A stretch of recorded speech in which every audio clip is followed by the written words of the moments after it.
D news కి స్వాగతం. నేను మీ మహంతి. ముందుకి నాటి ముఖ్యాంశాలు.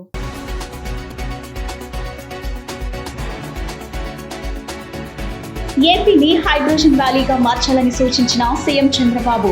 గ్లోబల్ వార్మింగ్ నేపథ్యంలో గ్రీన్ హైడ్రోజన్ ప్రాధాన్యం పెరిగిందని వెల్లడి.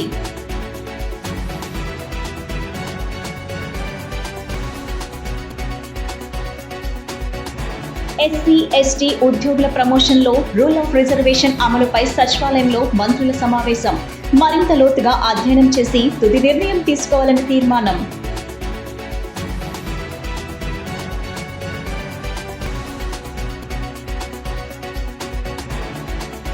అసెంబ్లీ కమిటీ హాల్లో జరిగిన పిటిషన్ల కమిటీ సమావేశం. సైబర్ నేరాలను అరికట్టే దిశగా పిటిషన్ల కమిటీ పనిచేయాలని డిప్యూటీ స్పీకర్ RRR ఆదేశం.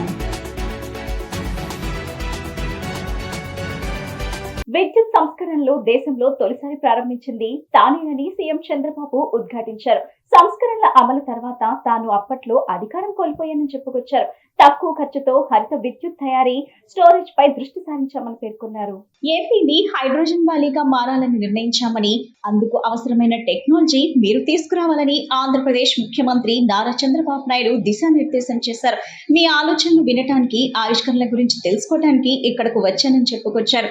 2 రోజుల పాటు మీరు ఇక్కడ ఉంటారని తెలిపారు. గ్లోబల్ వార్మింగ్ నేపథ్యంలో గ్రీన్ హైడ్రోజన్ ప్రాధాన్యం పెరిగిందని వ్యాఖ్యానించారు. అమరావతి SRM యూనివర్సిటీలో జరిగిన గ్రీన్ హైడ్రోజన్ సమ్మిట్ లో ముఖ్యమంత్రి పాల్గొన్నారు. గ్రీన్ హైడ్రోజన్ సమ్మిట్ లో వివిధ కంపెనీల సీఈఓలతో సీఎం చంద్రబాబు సమావేశమయ్యారు. ఈ సదస్సులో గ్రీన్ హైడ్రోజన్ ప్రాధాన్యం, ప్రస్తుతం ఉన్న అవసరాలకు అనుగుణంగా గ్రీన్ హైడ్రోజన్ తో విద్యుత్ ఉత్పత్తికి అన్ని అవకాశాల గురించి సీఎం చర్చించారు. ఈ సదస్సుకు కేంద్ర మంత్రి పెమ్మసాని చంద్రశేఖర్, నీతి ఆయోగ్ సభ్యుడు VK సారస్వత్, CS విజయానంద్, ఇంధన రంగానికి చెందిన వివిధ కంపెనీల ప్రతినిధులు హాజరయ్యారు. ఈ సందర్భంగా సీఎం చంద్రబాబు ప్రసంగించారు. విద్యుత్ సంస్కరణల్ని దేశంలో తొలిసారిగా ప్రారంభించింది నేనే. సంస్కరణలు అమలు చేసిన కారణంగా అప్పట్లో అధికారం కోల్పోయాను. ఎనర్జీ తయారీ ఖర్చును ఎలా తగ్గించాలని ఆలోచిస్తున్నాం. తక్కువ ఖర్చుతో హరిత విద్యుత్ తయారీ, స్టోరేజ్ పై దృష్టి సారించాం. విద్యుత్ తయారీ సంస్థలు ఈ విషయంపై పరిశోధన చేయాలి. ఏపీ ఇలాంటి పరిశోధనలు, ఆవిష్కరణలకు కేంద్ర బిందువు కావాలి. కేంద్రం కూడా గ్రీన్ హైడ్రోజన్ కు అధిక ప్రాధాన్యం ఇస్తుంది. 500 గిగావాట్ల హరిత విద్యుత్ తయారు చేయాలని ప్రధానమంత్రి నరేంద్ర మోడీ లక్ష్యంగా నిర్దేశించారు. నీతి ఆయోగ్ కూడా దీనిపై దృష్టి సారించింది. మీ అందరికీ బెస్ట్ ప్లేస్ ఏపీలోనే ఉంది, కాబట్టి మీరందరూ ముందుకు రావాలి అని సీఎం చంద్రబాబు సూచించారు. I am very happy to be here second time after I assumed charge. Today, one of the most important subject SRM is conducting. Really I appreciate them. This is Green Hydrogen Summit 2025.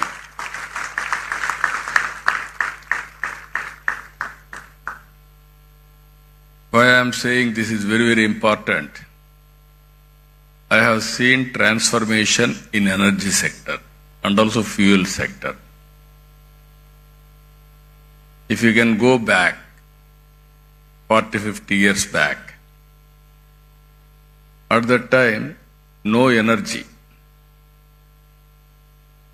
India, when I born, elementary school, when I used to go to school, we used to use only lanterns. Youngsters may forget about it because you didn't witness that type of situation.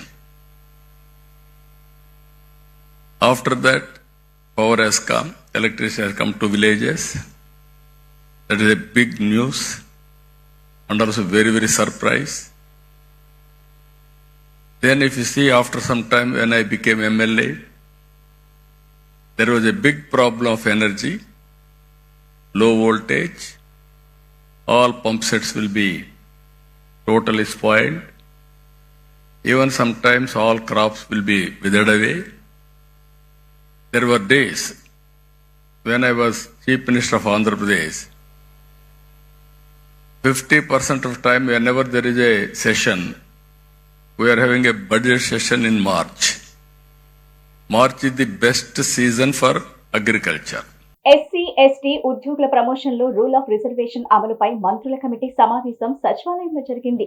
ఈ సమావేశంలో పౌర సరఫరాల శాఖ మంత్రి నాదెండ్ల మనోహర్, మంత్రి డోలా శ్రీ బాల వీరాంజనేయ స్వామి, మంత్రి గుమ్మడి సంధ్యారాణి, మంత్రి అనగాని సత్యప్రసాద్, మంత్రి సత్యకుమార్ యాదవ్ పాల్గొన్నారు. సమావేశంలో క్రింది అంశాలపై సమగ్రంగా చర్చ జరిగింది. ఎస్సీ, ఎస్టీ ఉద్యోగులకు పదోన్నతుల్లో రిజర్వేషన్ అమలుపై రాష్ట్ర ప్రభుత్వ విధానాలపై చర్చించారు. ఇతర రాష్ట్రాల్లో రూల్ ఆఫ్ రిజర్వేషన్ అమలుకు సంబంధించిన విధానాలు, వాటి ప్రయోజనాలపై సమీక్ష చేశారు. న్యాయస్థానాల తీర్పుల ప్రభావం, ప్రత్యేకించి సుప్రీంకోర్టు మరియు హైకోర్టుల తీర్పు విశ్లేషణ కమిటీ ఈ అంశంపై మరింత లోతుగా అధ్యయనం చేసి తుది నిర్ణయం తీసుకోవాలని భావిస్తూ త్వరలో మరోసారి సమావేశం నిర్వహించేందుకు నిర్ణయం తీసుకుంది.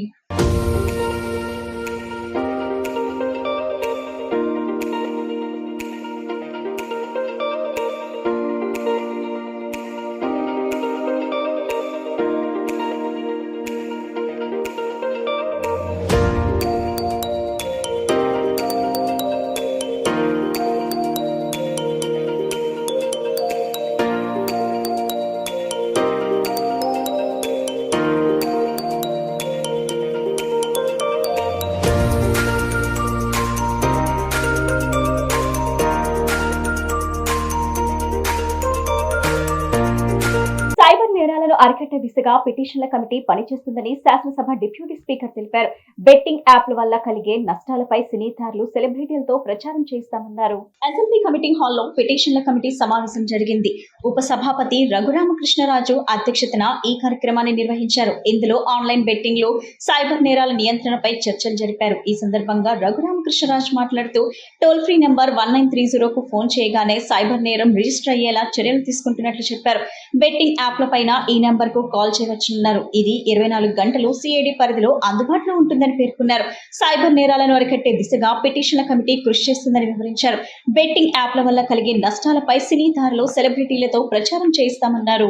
Cyber crimes, betting apps, cyber frauds, loan apps, ఈ అన్నిటిని ఎలాగ అరికట్టాలి అనే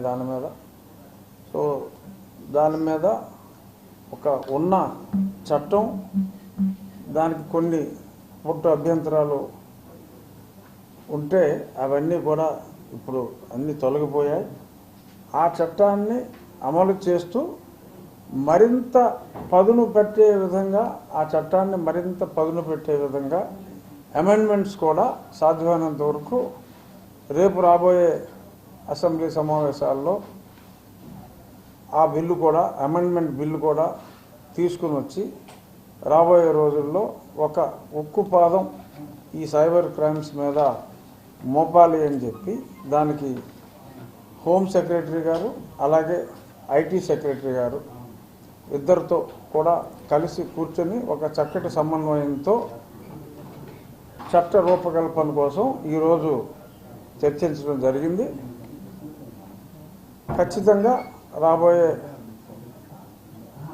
మా అసెంబ్లీ సమావేశాలు ముగిసేలోపు దానికి చట్టరూపం తీసుకొచ్చే ప్రయత్నంలో ఉన్నాం.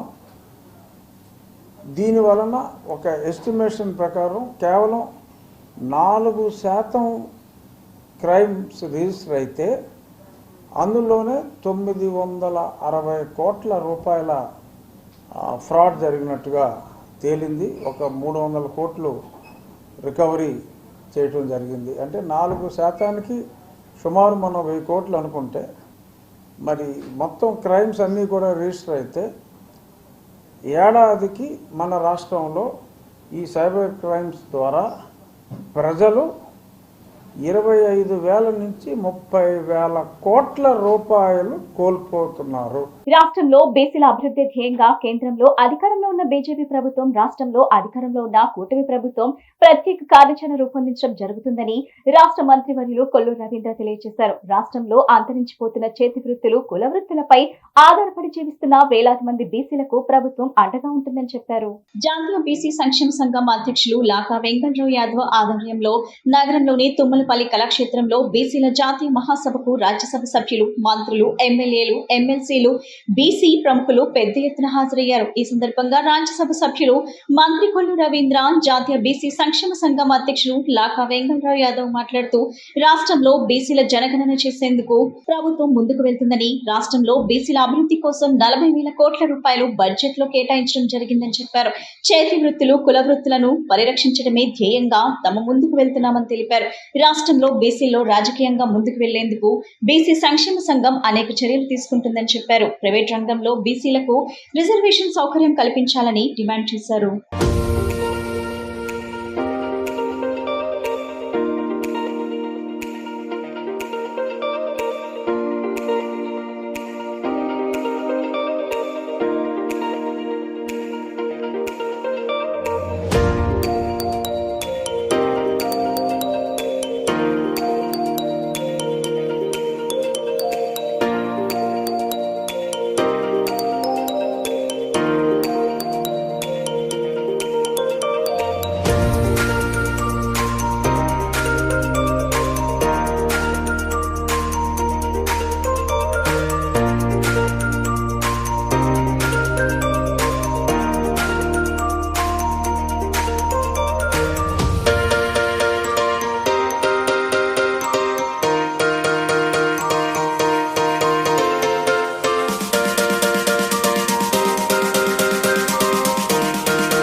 ఈరోజు జాతీయ బీసీ సంక్షేమ సంఘం ఆధ్వర్యంలో విజయవాడ తుమ్మలపల్లి కళాక్షేత్రంలో బీసీల సమావేశాన్ని ఏర్పాటు చేయడం జరిగింది. మరి లాకా వెంగళరావు గారి ఆధ్వర్యంలో ఈ కార్యక్రమాన్ని ఏర్పాటు చేసి మరి పెద్దలందరినీ కూడా ఆహ్వానించడం, అలాగే గౌరవ మంత్రివర్యులు సత్యకుమార్ గారు, అలాగే జాతీయ BC commission chairman Hansraj Gangaram గారు, అదేవిధంగా జంగా కృష్ణమూర్తి గారు, ద్వారక రామారావు పెద్దలందరూ కూడా రావడం జరిగింది. ఇవాళ రాష్ట్రంలో కానీ దేశంలో కానీ అత్యధిక జనాభా ఉన్నటువంటి వర్గాలు బీసీ వర్గాలు, ఇంకా అణగారిన వర్గాలు అట్టడుగుల్లో ఇంకా చాలామంది బీసీ కులాలు ఉన్నాయి. వాటిని ముందుకు తీసుకురావడానికి ప్రభుత్వాలు అనేక కార్యక్రమాలు తీసుకుంటున్నా ఇంకా వాళ్ళలో వెనుకబాటుతనం ఉంది. ముఖ్యంగా చేతి వృత్తులు, కుల వృత్తులు ఈరోజు నిర్వీర్యం అయిపోతూ ఉన్నాయి. ఒక పక్క మల్టీనేషనల్ కంపెనీస్ రావడం, వాళ్ళ ప్రోడక్ట్స్ రావడం, వీటి వల్ల చేతి వృత్తులన్నీ కూడా వాళ్ళు కోల్పోతూ ఉన్నారు. అలాగే రాజకీయంగా కూడా మరి వాళ్ళు పెరిగినటువంటి ధన ప్రభావం వల్ల కానీ వేరు వేరు కారణాల వల్ల కానీ వెనకబడిపోతూ ఉన్నారు. ముఖ్యంగా ఐక్యత లేకపోవడం కూడా ఒక కారణం. ఇవన్నీ కూడా మరి ఎన్ని సమావేశాలు పెట్టుకున్నా ఇంకా ఆ ఐక్యత రానటువంటి పరిస్థితి ఉంది. కాబట్టి ఇప్పుడు మరి గౌరవ ముఖ్యమంత్రి గారు, ప్రధానమంత్రి గారు ఈరోజు కులగణన చేయడానికి నిర్ణయం తీసుకోవడం జరుగుతుంది. దానికి గైడ్లైన్స్ కూడా త్వరలోనే ఇవ్వబోతా ఉన్నారు. వికసిత్ భారత్ లక్ష్య సాధనలో విద్య నిపుణతరే క్రియాశీలక పాత్ర అని నీతి ఆయోగ్ సభ్యులు డాక్టర్ అరవింద్ వీరమనేని తెలిపారు.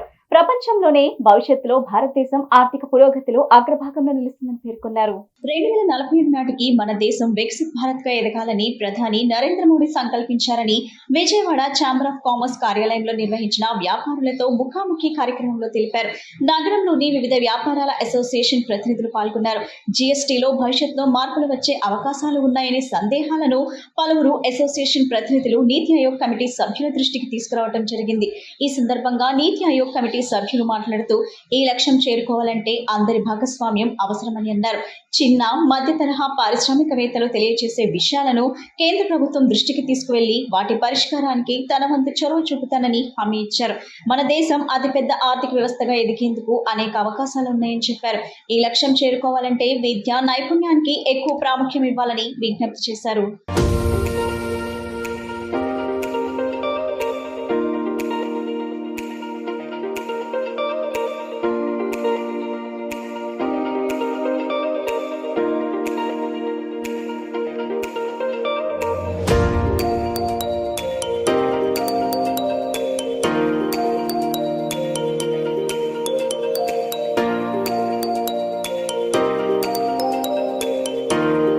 I think the story starts from 2014 when there was a planning commission. We used to have top-down planning.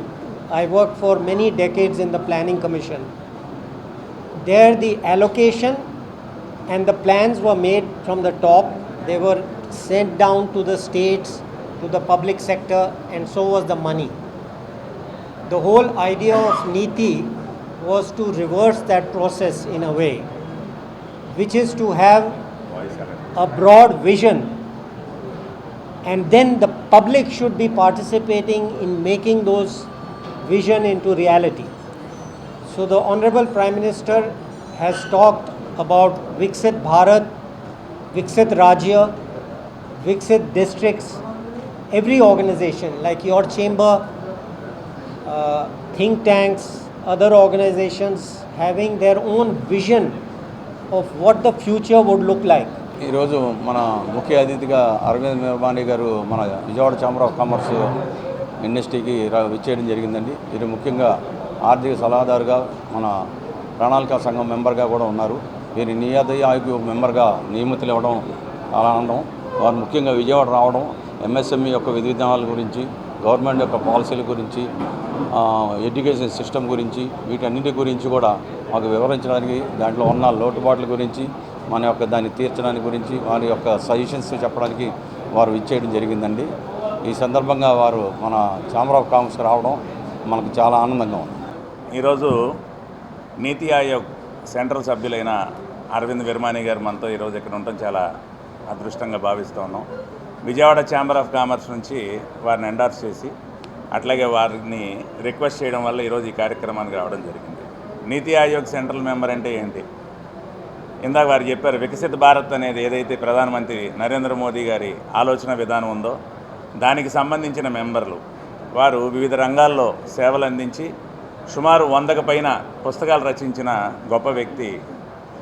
వారు ఏం చెప్తా ఉన్నారంటే, బేసిక్ ఇన్ఫ్రాస్ట్రక్చర్ దేశంలో ఎలా ఉంది, మేము అన్ని చోట్లకి విజిట్ చేస్తూ ఉంటాం, పిల్లల పరిస్థితి ఎలా ఉంది, లోకల్ పబ్లిక్ పరిస్థితి ఉంది, ఎకనామిక్ స్ట్రాటజీ ఎలా ఉందనేది మేము అన్నీ కూడా తీసుకొని ప్రభుత్వానికి నరేంద్ర మోడీ గారికి వారికి కూడా అందజేస్తూ ఉంటామని చెప్పి అన్నారు. రాష్ట్రంలో యువతకు 20 లక్షల ఉద్యోగ అవకాశాలు కల్పిస్తామని ఇచ్చిన హామీని అమలు చేసే విధంగా కూటమి ప్రభుత్వ పాలన సాగుతుందని విజయవాడ ఎంపీ కేశినేని శివనాథ్ తెలిపారు. కేశినేని ఫౌండేషన్, ఆంధ్రప్రదేశ్ రాష్ట్ర నైపుణ్యాభివృద్ధి సంస్థ, ఎన్టీఆర్ వికాస్ ఆధ్వర్యంలో ప్రతి 3 నెలలకు ఒకసారి జిల్లాలోని ఒక నియోజకవర్గంలో జాబ్ మేళా నిర్వహిస్తామన్నారు. AP skill development corporation Kesineni foundation ఆధ్వర్యంలో విజయవాడ మొగల్రాజ్పురంలోని పిబి సిద్ధార్థ కాలేజ్ లో మెగా జాబ్ మేళాను ఏర్పాటు చేశారు. జాబ్ మేళాలో 2000 మందికి ఉద్యోగ అవకాశాలు కల్పించేందుకు 40 కంపెనీలు ముందుకు వచ్చాయి. ఈ జాబ్ మేళాను ఎన్టీఆర్ జిల్లా collector Lakshmisha, MP Kesineni Sivanath, MLA Gadde రామ్మోహన్లు ప్రారంభించారు. ఈ సందర్భంగా ఎంపీ మాట్లాడుతూ, రాష్ట్రంలోని ప్రతి ఒక్క నియోజకవర్గంలో జాబ్ మేళాను నిర్వహించేందుకు కూటమి ప్రభుత్వం చర్యలు తీసుకుంటుందన్నారు. ప్రభుత్వం ఉద్యోగ అవకాశాలే కాకుండా యువతను వ్యాపారవేత్తలుగా కూడా తయారు చేసే దిశగా అడుగులు వేస్తుందన్నారు. సీఎం చంద్రబాబు కుటుంబానికో పారిశ్రామికవేత్తను తయారు చేసే లక్ష్యంతో కృషి చేస్తున్నారని తెలిపారు. యువత ఎంటర్ప్రీనియర్ గా తయారై ఉద్యోగాలు ఇచ్చే స్థాయికి ఎదగాలని ఆకాంక్షించారు. ఇంటర్వ్యూలకు హాజరై యువత ఆత్మవిశ్వాసంతో సమాధానం చెప్పి ఉద్యోగాలు సాధించాలన్నారు. కలెక్టర్ లక్ష్మీషా మాట్లాడుతూ, ప్రభుత్వం కల్పించే అవకాశాలను యువత సద్వినియోగం చేసుకోవాలని కోరారు. ఎమ్మెల్యే గద్దె రామ్మోహన్ మాట్లాడుతూ, యువతకు ఉద్యోగ అవకాశాలు కల్పించేందుకు కేశినేని ఫౌండేషన్ స్కిల్ డెవలప్మెంట్ ఆధ్వర్యంలో జాబ్ మేళా జరగడం సంతోషంగా ఉందన్నారు. ఇవాళ జాబ్ మేళా విజయవాడ తూర్పు నియోజకవర్గంలో విజయవాడ నగరవాసులందరికీ అందించడం జరిగింది. మేము గౌరవ ముఖ్యమంత్రి గారు 20 లక్షల ఉద్యోగాలు కల్పించే ధ్యేయంగా ఈ ప్రభుత్వం పనిచేస్తుంది. కూటమి ప్రభుత్వం పనిచేస్తుంది ముఖ్యమంత్రి గారి నేతృత్వంలో. దానిలో భాగంగానే ఈ మెగా జాబ్ మేళా ప్రతి నెల ఒక నియోజకవర్గంలో, ఎన్టీఆర్ జిల్లాలో ఉన్న 7 నియోజకవర్గంలోనూ జాబ్ మేళా పెట్టే విధంగా క్యాలెండర్ కూడా రూపొందించడం జరిగింది. వీటిలో మేము కూడా ఎమ్మెల్యే గారు కానీ నేను కానీ పార్టిసిపేట్ అయ్యి ఎక్కువ మందికి అవేర్నెస్ వచ్చే విధంగా మేము కూడా పార్టిసిపేట్ అవుతున్నాం, ఎక్కడికక్కడ ఎమ్మెల్యేలకు కానీ ఎంపీలకు కానీ. ఎందుకంటే ఇవాళ విజన్ 2047 కానీ, వికసిత్ భారత్ 2047 కానీ, స్వర్ణాంధ్ర 2047 కానీ రావాలి అంటే అది ఇక్కడ ఉన్న యువకులు వల్లే, ఇక్కడ ఉన్న విద్యార్థుల వల్లే సాధ్యం. జరగటం ఇది చాలా అదృష్టం. ఎందుకంటే వచ్చిన వాళ్ళలో కూడా 70% విజయవాడ తూర్పు నియోజకవర్గం నుంచి రావడం జరిగిందని కూడా రికార్డులు చెబుతూ ఉన్నాయి. ఇది ప్రతి నియోజకవర్గంలో కూడా ఈ కార్యక్రమం పెడతారు. అదేవిధంగా నారా చంద్రబాబు నాయుడు గారు, లోకేష్ బాబు గారు, పవన్ కళ్యాణ్ గారు లేక ఉద్దేశం కూడా ప్రతి ఇంట్లో ఒక ఎంటర్ప్రెన్యూర్ కానీ, ఒక ఎంప్లాయీ కానీ ఉండాలా, ప్రతి కుటుంబం పేదరికం నుంచి బయటపడాలా. దానికి అనేకమైన కార్యక్రమాలు P4 అని చెప్పి ఎక్కడైనా చదువుకోలేని స్థితిలో ఉన్న పిల్లలకి అవకాశం ఉన్న వాళ్ళు చదువు చెప్పేంచేదిగా తీర్చిదిద్దడానికి కూడా P4 అనే కార్యక్రమాన్ని తీసుకురావడం జరిగింది. ఈ నెల 21న జరగబోయే పార్లమెంట్ సమావేశాల్లో అనుసరించాల్సిన విధి విధానాలపై సీఎం చంద్రబాబు అధ్యక్షతన ఉండవల్లిలోని తన నివాసంలో తెలుగుదేశం పార్లమెంటరీ పార్టీ సమావేశం నిర్వహించారు. ఈ సందర్భంగా ఏపీ ప్రయోజనాల కోసం అనుసరించాల్సిన వ్యూహంపై ఎంపీలకు సీఎం చంద్రబాబు దిశానిర్దేశం చేశారు. రాష్ట్రానికి కేంద్రం నుంచి రావాల్సిన నిధులు, పెండింగ్ ప్రాజెక్టుల పరిష్కారం వంటి అంశాలపైన చర్చించారు. పార్లమెంటరీ పార్టీ సమావేశానికి పలువురు లోక్సభ, రాజ్యసభ సభ్యులు హాజరయ్యారు.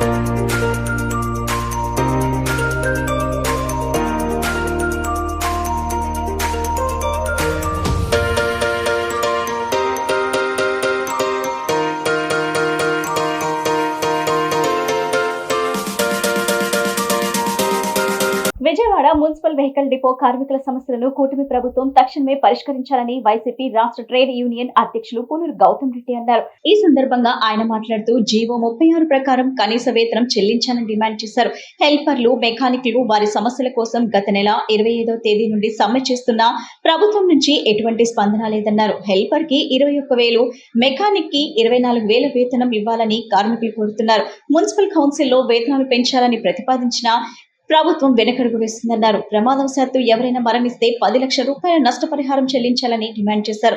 మాజీ ముఖ్యమంత్రి వైఎస్ జగన్మోహన్ రెడ్డి కార్మికులకు 18,000 రూపాయలు ఉన్న వేతనాన్ని 21,000కు పెంచాలని గుర్తు చేశారు. కూటమి ప్రభుత్వం అవుట్ సోర్సింగ్, కాంట్రాక్ట్ పద్ధతిలో పనిచేస్తున్న కార్మికులను పర్మనెంట్ చేయాలని డిమాండ్ చేశారు. ప్రభుత్వం తక్షణమే కళ్ళు తెరిచి కార్మికుల న్యాయమైన కోరికలను నెరవేర్చాలని పేర్కొన్నారు. విజయవాడ నగరపాలక సంస్థలోని వెహికల్ డిపో నందు పనిచేస్తున్నటువంటి మెకానిక్లు, హెల్పర్లు వారి యొక్క న్యాయమైనటువంటి కోరికల కొరకు సమ్మె చేయడం అనేది జరుగుతుంది. 6వ నెల 25వ తారీఖు నుంచి జరుగుతున్నటువంటి సమ్మె, ఈ సమ్మెకి సంబంధించినంత వరకు కూడా ఇంతవరకు కూడా అధికారులు కానీ, కమిషనర్ గారు కానీ ఎవరు కూడా పిలిచి మాట్లాడినటువంటి వైనం లేదు. ఇది ఎందుకు చేస్తున్నారు అనేటువంటి దాన్ని కూడా దాఖలా లేవు. జీవో 36 ప్రకారంగా కనీస వేతనం ఇవ్వాలనేటువంటి వీళ్ళ డిమాండ్.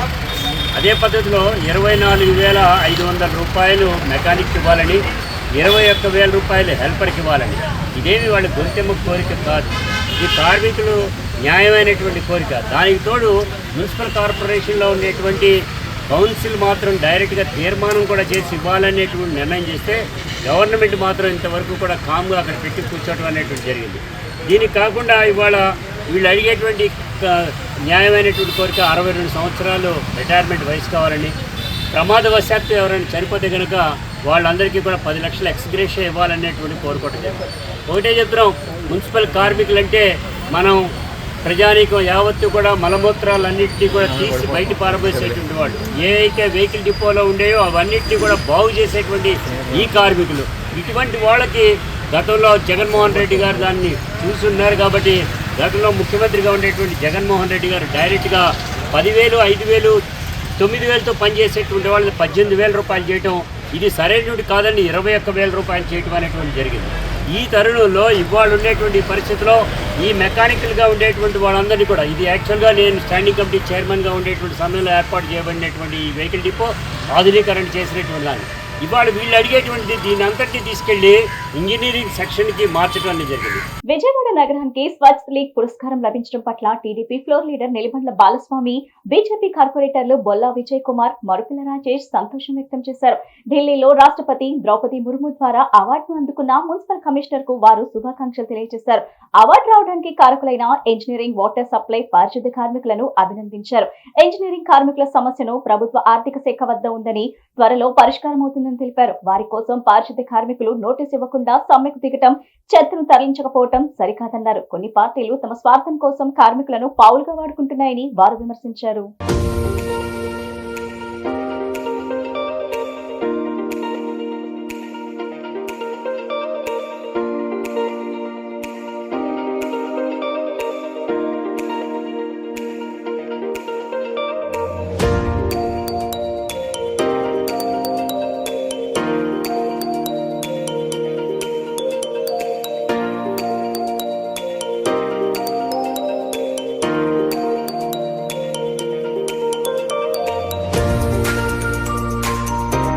ఈరోజు కూటమి ప్రభుత్వం ఆధ్వర్యంలో విజయవాడ సూపర్ స్వచ్ఛత లీగ్లో మన విజయవాడ నగరం భారతదేశంలో ఒక మంచి స్థానాన్ని స్వచ్ఛతా సర్వేక్షణ సాధించడంలో మరి కూటమి ప్రభుత్వం ఆధ్వర్యంలో విజయవాడ నగరం మరి అత్యుత్తమ స్థానంలో జాయిన్ అయ్యి మంచి అవార్డు గెలుచుకొని మరి కమిషనర్ గారు నిన్నే మంత్రి నారాయణ గారు కమిషనర్ గారు ఢిల్లీలో రాష్ట్రపతి ద్రౌపది ముర్ము చేతుల మీదుగా అవార్డు తీసుకోవడం జరిగింది. దానికి కూటమి కార్పొరేటర్లు మేమందరం కూడా అభినందనలు తెలియజేస్తూ ఇంకా రానున్న రోజుల్లో విజయవాడ నగరానికి ప్రథమ స్థానం భారతదేశంలో స్వచ్ఛతా సర్వేక్షణలో రావాలని చెప్పి కోరుకుంటూ, ఇది కూటమి ప్రభుత్వం, ఇక్కడ పనిచేస్తున్నటువంటి కార్మికులు, కమిషనర్ గారు, ప్రజలు వీళ్ళందరి సహకారంతో ఈ అవార్డు వచ్చింది కాబట్టి విజయవాడ నగర ప్రజలకి శుభాకాంక్షలు తెలియజేస్తూ, నగరంలో విజయవాడ నగరంలో సిఐటియుసి సిపిఎం కార్మిక సంఘాలు సమ్మె చేయటం వల్ల విజయవాడలో ఉన్నటువంటి నగర ప్రజలందరూ కూడా వాటర్ కానివ్వండి, మంచినీళ్ళు, అలాగే ఏదైతే చెత్త రిమూవ్ చేసేటువంటి కార్మికులు ఉన్నారో శానిటేషన్ సిబ్బంది, వీళ్ళందరూ సమ్మె చేయటం వల్ల ప్రజలందరూ కూడా చాలా ఇబ్బంది పడుతున్నారు. ఈ ఇబ్బందిని గమనించి మానవతా దృక్పథంతో కార్మిక సంఘాలు ఎప్పుడు కూడా ఏంటంటే మీ జీవితాలతో ఆడుకుంటాయి తప్ప మీ సమస్యలు తీసేది మాత్రం రాష్ట్ర ప్రభుత్వమే. దయచేసి మీరందరూ కూడా అర్థం చేసుకొని బీజేపీ తరఫున మీ అందరినీ మేము కోరుకుంటున్నాం. ఈ రోజున పారిశుద్ధ కార్మికులు ఎవరైతే మరి నిరసన చేస్తున్నారో వారందరికీ మేమందరం చెప్పేది ఒకటే మనవండి, ఇంత మంచి దీక్షతోటి మీరందరూ విజయవాడని ఒక మంచి నగరంగా నిలబెట్టగలిగారు అంటే కేవలం అది మీ యొక్క పారదర్శకత వల్లే. అలాగే మొన్న జరిగినటువంటి వరదలకు కూడా కానివ్వండి, మీకు మంచి అభిశంసలు వచ్చి మన రాష్ట్రపతి దగ్గర నుంచి మన సీఎం గారి దగ్గర నుంచి అందరూ కూడా మిమ్మల్ని పొగిడారు, డాక్టర్స్ని, మిమ్మల్ని వరదలప్పుడు. మరి అలాంటి స్థితిలో మీరు ఎంతో సేవ చేసి మీరు ఎంతో మంచి పేరు తెచ్చుకున్నప్పుడు ఇప్పుడు మరి ఇలా ఎందుకు చేస్తున్నారు? నిజంగానే మీరు అడుగుతున్నది చాలా న్యాయమే. మేము మీ తరపున మీకు సపోర్ట్గా ఉంటాము. మీరు ఇతర రాజకీయ పార్టీలు ఎవరైతే కానివ్వండి, లేకపోతే కొంతమంది మిమ్మల్ని ఈ రకంగా తప్పుదోవ పట్టిస్తూ మిమ్మల్ని ఇలా చేస్తున్నందుకు మీరు సపోర్ట్ వారికి ఇవ్వచ్చు, వారి సపోర్ట్ మీ దగ్గర మీరు తీసుకోవడం అనేది కూడా మంచి పని కాదు. గత వైసీపీ ప్రభుత్వం సంక్షేమం, అభివృద్ధి గురించి ఏనాడు పట్టించుకోలేదని విజయవాడ ఎంపీ కేశినేని శివనాథ్ విమర్శించారు. ఇంటింటికి తిరుగుతామన్న వైసీపీ నేతలు విజయవాడలో కనిపిస్తే తరిమి కొట్టేందుకు ప్రజలు సిద్ధంగా ఉన్నారన్నారు. కూటమి ప్రభుత్వం ఏడాది పాలనలోనే ప్రజలకిచ్చిన హామీలను అమలు చేస్తుందన్నారు. విజయవాడ పశ్చిమ నియోజకవర్గం భవానీపురం 41వ డివిజన్లో సుపరిపాలనలో తొలి అడుగు కార్యక్రమంలో భాగంగా ఎంపీ కేశినేని శివనాథ్ పాల్గొన్నారు. భవానీపురం మసీద్ రోడ్ లో తెలుగుదేశం పార్టీ నాయకులు, కార్యకర్తలతో కలిసి ఆయన ఇంటింటికి వెళ్లి ఏడాది పాలనలో ప్రభుత్వం చేసిన సంక్షేమం, అభివృద్ధి పథకాలు ప్రజలకు వివరించారు. ఎన్డీఏ కూటమి ఏడాది పాలనపై ఎంపీ కేశినేని శివనాథ్ ప్రజాభిప్రాయాలు అడిగి తెలుసుకున్నారు. ఈ సందర్భంగా ఎంపీ శివనాథ్ మాట్లాడుతూ 41వ డివిజన్లో అన్ని బూత్లలో ప్రజలు తమ దృష్టికి తెచ్చిన సమస్యలను పరిష్కరించి సంక్షేమ పథకాలు అందరికీ అందేలా చర్యలు తీసుకుంటున్నామన్నారు. ప్రతిపక్షంలో ఉన్న, అధికారంలో ఉన్న నిత్యం ప్రజలతోనే ఉంటున్నామన్నారు.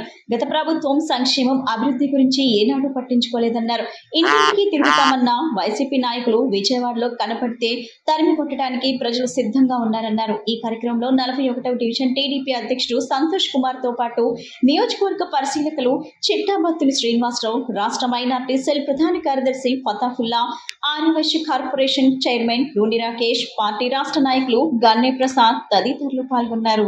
ఇవాళ 41వ డివిజన్లో సుపరిపాలన తొలి అడుగు 4.1 సందర్భంగా ఈ డివిజన్లో ఉన్న మొత్తం బూతుల్లో ప్రతి ఇంటింటికి కూడా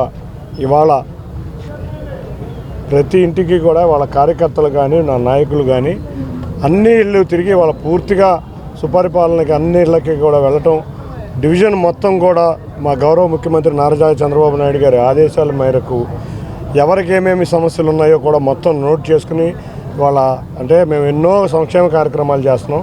ఈ సంక్షేమ కార్యక్రమాల్లో ఎక్కడో ఒకటి చిన్న పొరపాట్లు ఉండొచ్చు. ఆ పొరపాట్లు సర్దుకుదిద్దుకుని అందరికీ కూడా సంక్షేమ కార్యక్రమాలు ప్రజలందరికీ అందే విధంగా గత నెల రోజుల నుంచి నా అధ్యక్షులు వారు ఆదేశించారు. కానీ నెల రోజుల సమయం కూడా తీసుకోకుండా ఈ డివిజన్ 15 రోజుల్లోనే, దాంట్లో 15 రోజుల్లో కూడా పూర్తి సమయం 8 రోజులు కేటాయించారు వీరు. ఈ 8 రోజుల్లోనే ఈ సుపరిపాలన మొత్తం డివిజన్ మొత్తం అయిపోయి ప్రతి ఇంటికి మా కార్యకర్తలకు వెళ్ళినందుకు ఈ డివిజన్ కార్యవర్గ సభ్యులకి, సీనియర్ నాయకులకి పేరున ధన్యవాదాలు తెలుపుకుంటున్నాం. మేము అధికారంలో ఉన్నా ప్రతిపక్షంలో ఉన్నా కూడా, మేము ప్రతిపక్షంలో ఉన్నప్పుడు ప్రజల సమస్యల మీద పోరాడాం. మేము అధికార పక్షంలో ఉన్నప్పుడు ఈ విధమైన కార్యక్రమాలు చేసి ప్రజల సమస్యలను పరిష్కరించడం కోసం కృషి చేస్తున్నాం. కాబట్టే ప్రజలందరూ ఇవాళ ఇంత ఆనందమైన వాతావరణంలో ఉన్నారు. అమరావతి ప్రాంతంలోని రాయపూడి వద్ద నిర్మిస్తున్న ఆంధ్రప్రదేశ్ నాన్ రెసిడెన్షియల్ తెలుగు సొసైటీకి సంబంధించి 5 ఫౌండేషన్ పనులు జరుగుతున్నాయి. మొత్తం 3 దశలుగా నిర్మించనున్నారు. మొదటి దశలో పునాదులు, రెండవ దశలో సూపర్ స్ట్రక్చర్, మూడవ బాహ్య అంతర్గత పనులు జరగనున్నట్లు చెబుతున్నారు. ఈ నిర్మాణం 36 అంతస్తుల్లో కోర్ క్యాపిటల్ ఏరియాలో జరుగుతుందని, సుమారు 600 కోట్ల వ్యయంతో నిర్మాణం పూర్తి కానుంది.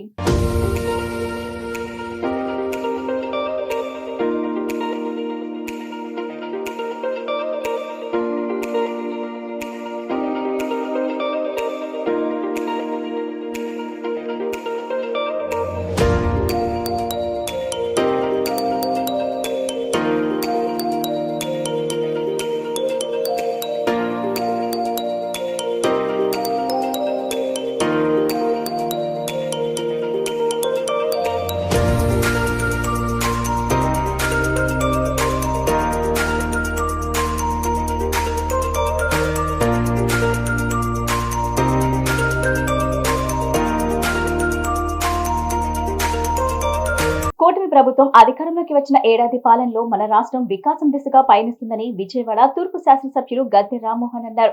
అభివృద్ధితో పాటుగా సంక్షేమ పథకాలను సమర్థవంతంగా అమలవుతున్నాయని వెల్లడించారు. గత 5 ఏళ్ల పాలనలో జగన్ విధ్వంస పాలన సాగించారని మండిపడ్డారు. కూటమి ప్రభుత్వం ఏడాది పాలన పట్ల ప్రజలు సంతృప్తిగా ఉన్నారని తూర్పు ఎమ్మెల్యే గద్దె రామ్మోహన్ అన్నారు.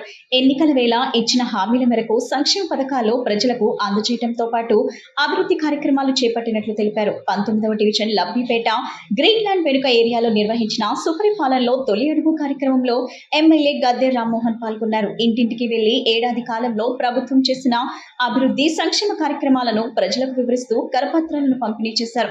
పథకాలు అందని వారి వివరాలను కూడా తెలుసుకుని సమస్యలను పరిష్కరించేందుకు చర్యలు తీసుకుంటామని చెప్పారు. అనంతరం గద్దె మాట్లాడుతూ గత 5 ఏళ్ల పాలనలో వైసీపీ ప్రభుత్వం అన్ని రంగాలను నిర్వీర్యం చేసిందని గుర్తు చేశారు. వైసీపీ విధ్వంస పాలన నుంచి మన రాష్ట్రాన్ని వికాసం వైపునకు కూటమి ప్రభుత్వం తీసుకువెళ్తుందన్నారు. డోర్ కార్యక్రమంలో ప్రతి ఇంటికి కూడా కార్యకర్తలు చూడండిలా ఈ 19వ డివిజన్లో ఒక పండగ వాతావరణంలో ప్రతి ఇంటికి వెళ్ళడం జరిగింది. అంటే దారి వెళ్తా పాంప్లెట్ ఇచ్చుకుంటా జైజేలు కొట్టుకుంటూ వెళ్ళటం కాదు. ప్రతి ఇంట్లో కూడా సుమారు 15 నిమిషాల నుంచి అరగంట కూర్చుని వాళ్ళ సమస్యలన్నీ కూడా తెలుసుకొని ఆ సమస్యల పరిష్కారం కోసం చేసే ప్రయత్నమే ఈ డోర్ టు డోర్ కార్యక్రమం అనేది. పథకాలు వచ్చాయి. ఇక్కడ ఫస్ట్ టైం వింటా ఉన్నాను 10,900 వచ్చింది, 9,000 వచ్చింది, 13,000 బదులు అది కేంద్ర ప్రభుత్వం ఏదో మిగతా ఇస్తుంది అని చెప్పి ఒక మెసేజ్ కూడా చూసాం. ఇవన్నీ కూడా ఆ విషయాలు కూడా మేము వెరిఫై చేసుకోవాల్సిన అవసరం ఉంది. ప్రభుత్వంతో మాట్లాడాల్సిన అవసరం ఉంది. తక్షణ ఈరోజు అది మాట్లాడదు. ఎందుకంటే 2వ తారీఖు నుంచి మొదలైన ఈ కార్యక్రమం ఇవాళ 18వ తారీఖు, అంటే 16 రోజుల నుంచి ఎక్కడా రాని కంప్లైంట్ ఈ డివిజన్లో వచ్చింది. దాన్ని కూడా మేము వెరిఫై చేసి వాళ్ళకి 13,000 ఎందుకు పడలేదో కనుక్కుంటాం. సో అంటే ఈ కార్యక్రమం యొక్క ఉద్దేశం ఇదేదో వాళ్ళు చేస్తూ ఉన్నారు. ఈ కార్యక్రమం యొక్క ఉద్దేశం వాస్తవ పరిస్థితులు ప్రతి కుటుంబం యొక్క విషయాలు తెలుసుకోవాలి. ఆ కుటుంబాలకున్న అవసరాన్ని సమకూర్చడానికి, తీర్చడానికి మనం ప్రయత్నం చేయాలనేది ఈ కార్యక్రమం ఉద్దేశం. నేను తెలుగుదేశం పార్టీ నాయకుల్ని అందరినీ కూడా నేను మనస్ఫూర్తిగా అభినందిస్తూ ఉన్నాను. వార్తలు ముగించే ముందు ముఖ్యాంశాలు మరోసారి.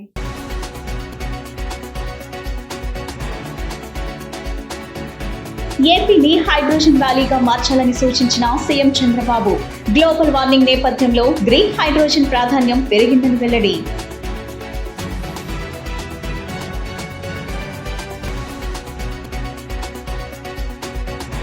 ఎస్సీ ఎస్టీ ఉద్యోగుల ప్రమోషన్లో రూల్ ఆఫ్ రిజర్వేషన్ అమలుపై సచివాలయంలో మంత్రుల సమావేశం.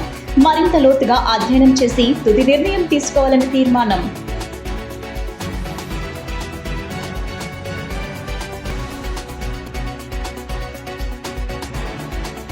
అసెంబ్లీ కమిటీ హాల్లో జరిగిన పిటిషన్ల కమిటీ సమావేశం. సైబర్ నేరాలను అరికట్టే దిశగా పిటిషన్ల కమిటీ పనిచేయాలని డిప్యూటీ స్పీకర్ RRR ఆదేశం. ఈ బులెటిన్ ఇంతటితో సమాప్తం. తిరిగి మరో బులెటిన్లో కలుద్దాం. నమస్కారం.